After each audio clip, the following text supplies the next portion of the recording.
Hi everybody. This is a August Senate prediction. So I made one last month with my friend Arvdond. So this is my first one by myself on my new channel. So let's take a look at the generic ballot real quick. So if you actually take a look, the Democrats have took the lead by 0.1% on 538. And the Republicans have a 0.1 lead in RCP, so an average. Yesterday it was even. Today, well, 2 days ago it was even. So then the Democrats, took control of the generic ballot. I don't think this is going to hold. Uh, I'm gonna make a video on it in the future, but for now, let's just stick with the Senate map. So for the Democrat safe states over 15%, California, Oregon, California, Hawaii, Vermont, Connecticut, Maryland, New York, Illinois, and I think that's it. For the Republicans, Alaska has ranked choice voting, and considering how Trump-backed candidates have won in every single race except for Colorado, I think Shibaka will narrowly win, though ranked choice voting is saving Murkowski from completely losing. But theoretically, it's a flip for in well, it's a gain for the Trump Republicans because Lisa Murkowski isn't the most in line. She voted for impeachment, the only Republican up for re-election in the Senate to do so, but Idaho, Dakotas, Kansas, Missouri. Missouri, I used to have as likely because I thought Eric Drayton was going to be the nominee. Uh, Eric Schmidt actually won by like 20. I could pull it up right now. MYTMO primary. Take a look here. So, Eric Schmidt got third place. So, he didn't even crack 20%. Uh, there were a lot of primaries on August 2nd. The most notable was the Arizona primary, which I will get to in the governor's election. Oh, the Martian's actually gone up for Carrie Late last time I saw. Jim Lamon lost by 11. I predicted it. I thought it was gonna be like 14. It ended up being like 11, which is still pretty close compared to what I got. Anyway, Iowa. Okay, Chuck Grassley. If we take a look at polling data from Iowa, polling data, Chuck Grassley, in Seltzer and Co., the most accurate pollster, has an A plus rating, called 78% of all of them correct. The most the best poll based on 538, 78%. So they only call 50 polls, like something like ABC News, Washington Post 74. They called Field Research Corp called 100% ratings correct. Kind of hard to believe that, but yeah, Seltzer Co. Oh, I think I have to go back.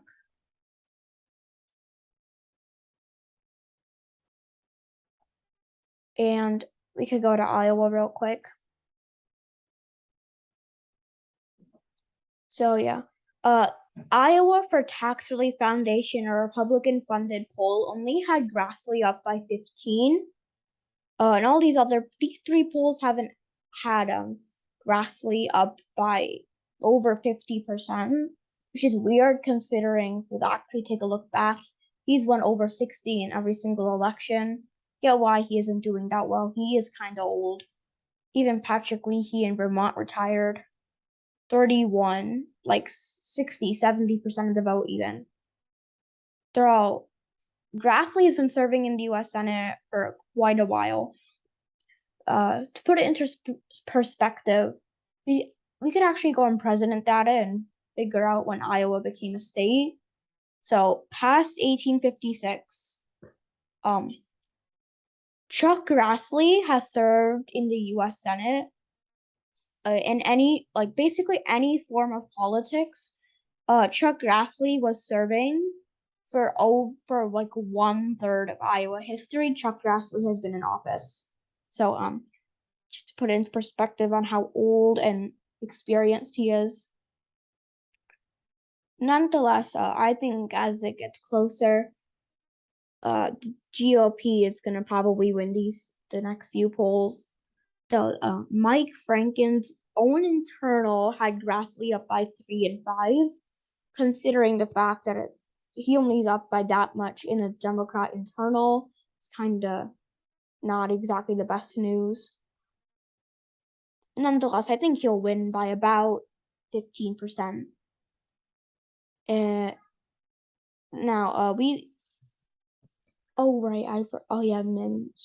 so now Republicans at 44, Democrats at 44. I do think I am missing something, but I guess I'm not.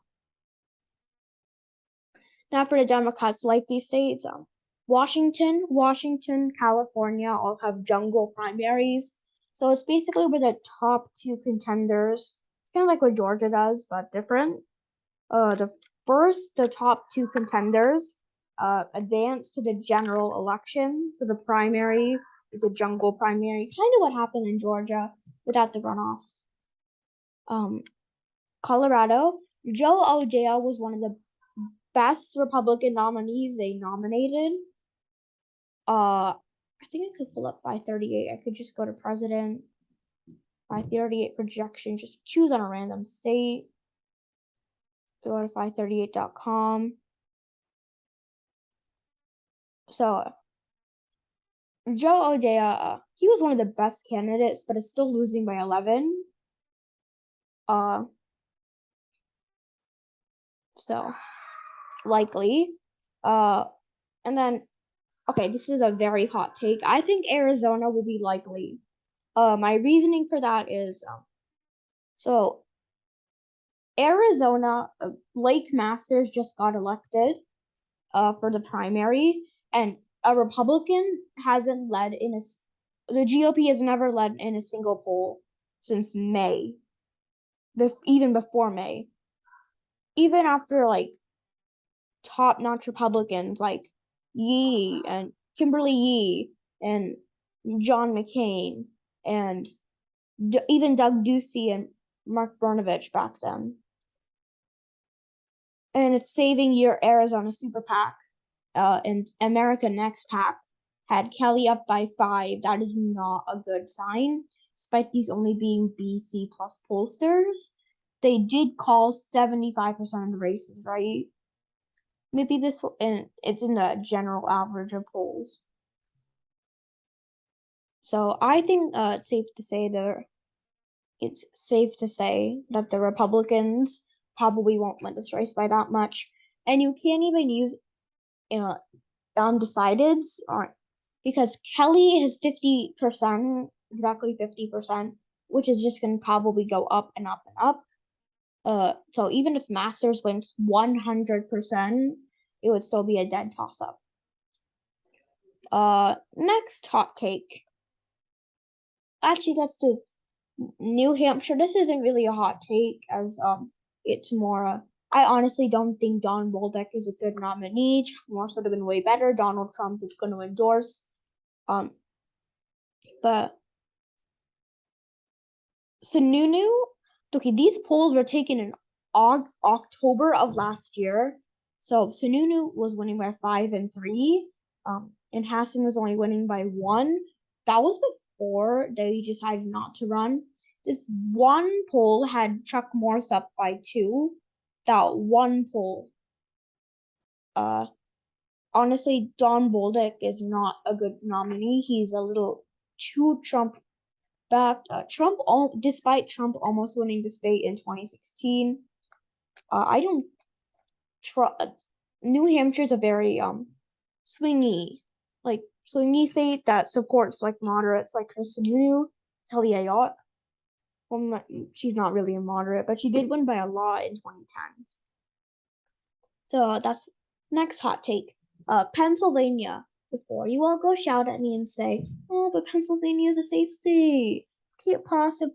I mean, Pennsylvania is a toss-up. You can't possibly give it to the Democrats by a likely margin. I would personally say it's almost double digits. The Republicans have just been, oh, it doesn't want to pull up on me today. That's good. Mehmet Oz is actually winning. Well, that was before, but all these polls have Fetterman up. Not a single Senate poll has Oz up. Even a internal from Republican funded poll has Fetterman up by 6. Just one poll between Sean Parnell and Fetterman had even and was a Democrat internal. But if you take every poll after, like, some of these polls have Fetterman up by double digits. And safe margins, I think is going to be likely. Now for the Republicans, likely states, and Democrats, likely states, only need them to win one more seat, which I think is pretty likely considering the bunch. Utah, Epic McMullen. You can make the argument when it's safe, but Trump is insanely unpopular in Utah, and if Evan McMullen is just one poll actually had Evan McMullen up by 10, and some of these polls, they're all over the place. Mike Lee's own internal only had him up by 19, so that it's probably going to be likely. This B-rated pollster had Lee up by 5. It's actually gotten narrower than it was before. I think it could possibly be under 10. Next likely state, Florida. That's it. Okay, I'm gonna tell you why I don't think Ohio will be safe. Florida, literally nothing to talk about. Val Demings. She is a good nominee, but Florida, not the year, not the worst incumbent. All these polls have Marco Rubio win, except this one poll by Phillips Academy that doesn't even have a rating, that has Demings up by 2. Anyway, now let's go to the Democrats' lean states. I'm gonna move Nevada into lean, and that's because before I had it tilt, and that was because I thought it was gonna be tilt because I thought Black Salt was a good candidate. I still stand by that. I don't think he's a bad candidate, but Laxalt hasn't led in a single poll since McLean and Associates, where he was winning by 1 in a Republican internal. These polls had him up by 3 and 7. But also, Nevada is a pretty pro-light choice state, and I don't think that's going to help him at all. And since Mastel is, well, it's narrower than it has been, but I still think Catherine Cortez Mastel, as 538 also predicts, this is really going to affect the Republicans' chance in, what state is this? Nevada. Even 538 has it like 1 point. Still a toss up, but I'll win. And then the next state I think is going to be Georgia, because you cannot make the argument that Herschel Walker is the best nominee for the Republicans.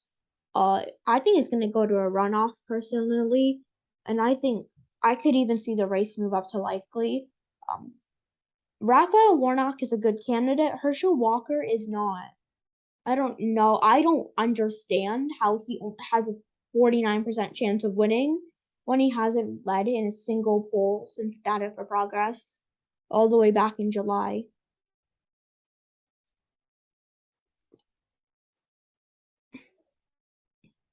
But anyway, these are the three Republican lean states. Wisconsin and North Carolina. Wisconsin, Ron. So the Democrats, I guess you could say they're playing their cards right, since every Democrat dropped out except for Mandela Barnes, so he's the de facto nominee. 4 polls released, 4 by one person, by one group, in June. You're not taking these to make sense. Mandela Barnes was winning by 2. Wisconsin polls are accurate, but they're not the most accurate ever. And yeah, basically, I think he'll win by a comfortable, similar margin as he used to. And now for the Republican Ohio. So the reason I have Ohio moved down to light lean is because Tim Ryan is running a good campaign. It has narrowed a little bit, but not too much, and so the margin actually is 4. They have even 538 seems to agree it's going to be a competitive race. Actually, when I said 4, I meant 5. So 5 actually, but it's still going to be, if 538 has it as 5, even if you go to classic, it's a pure toss-up. JD Vance is, he only has a 57% chance based on polls, fundraising, and past voting patterns. And in light, which, get after me, polls in Ohio aren't very accurate. They aren't. They projected Richard Cordray to win the governor's race in 2018. 2020, okay, maybe not 2020 and 2016, but still, Ohio polls aren't the best. But JD Vance is not running a good campaign. He is not the best candidate they could have run. If it was like Josh Mandel, I could have seen it go to tilt, as he's an even worse candidate, I would argue. So yeah, that's my reasoning on the 2022 Senate elections. This is way more favorable for the Democrats than it was last time. Though, with Nevada, Arizona, Georgia, Pennsylvania all moving up in the rankings for the Democrat, and Ohio all going more in favor for the Democrats, and Missouri going more in favor for the Republicans. Also, you could include Iowa. Anyway, thanks for watching this video. See you next time. Bye.